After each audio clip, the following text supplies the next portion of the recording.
এখন পুরস্কার বিতরণী অনুষ্ঠান চলিতেছে।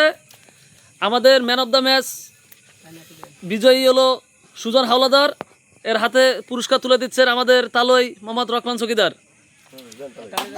সুজনকে তার পুরস্কার বুঝে নেওয়ার জন্য অনুরোধ করা হলো। সুজন ভাই, আপনার এই ম্যান অফ দ্য ম্যাচ পাওয়ায় আপনার অনুভূতিটা কি? খুব ভালো লাগতেছে। খুব ভালো লাগতেছে। যাক, ধন্যবাদ আপনাকে। আশা করি এর সামনে আপনি আরো ভালো করবেন। Man of the match runners up পাচ্ছেন আমাদের ছোট ভাই সাইফুল। সাইফুলের হাতে পুরস্কার তুলে দিচ্ছেন আমাদের বড় ভাই মোহাম্মদ বারেক মোল্লা।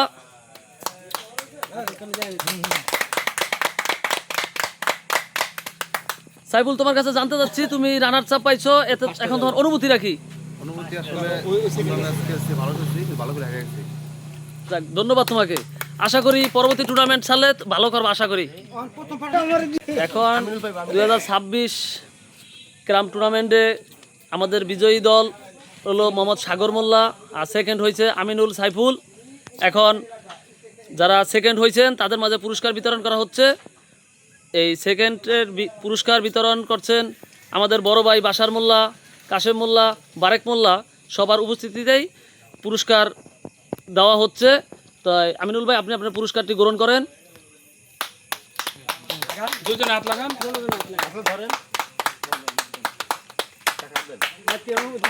ধন্যবাদ আপনাদের সবাইকে।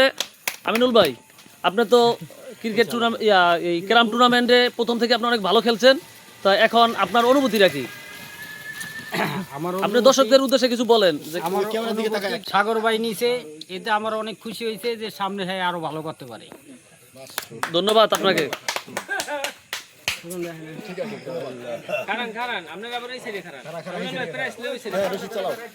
এখন আমাদের মাঝে প্রথম পুরস্কার মোহাম্মদ সাগরের হাতে তুলে দিচ্ছেন আমাদের তালই জনাব মোহাম্মদ রহমান চকিদার। সাগরকে অনুরোধ করব তার পুরস্কারটি বুঝে নেওয়ার জন্য।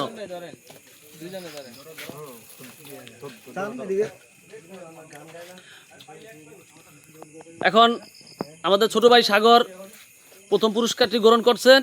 এখন সাগরের কাছে জানতে চাইবো যে তার এই খেলা শুরু থেকে শেষ পর্যন্ত তার অনুভূতিটা কি ছিল, এবং পুরস্কার সে বিজয় হওয়ার পরে তার মনের অনুভূতিটা কি? আলহামদুলিল্লাহ, আমি যে এই জায়গায় আসতে পারবো এটাই আমার ধারণা ছিল না। তারপরে যা গুটি গুটি পায়ে চলে আসছি, আমি কাপ নিয়েছি, অনেক খুশি আলহামদুলিল্লাহ। যাক, ধন্যবাদ। আর আমাদের এই ক্রাম টুর্নামেন্টটা সফলভাবে সুন্দরভাবে সার্থক হয়েছে।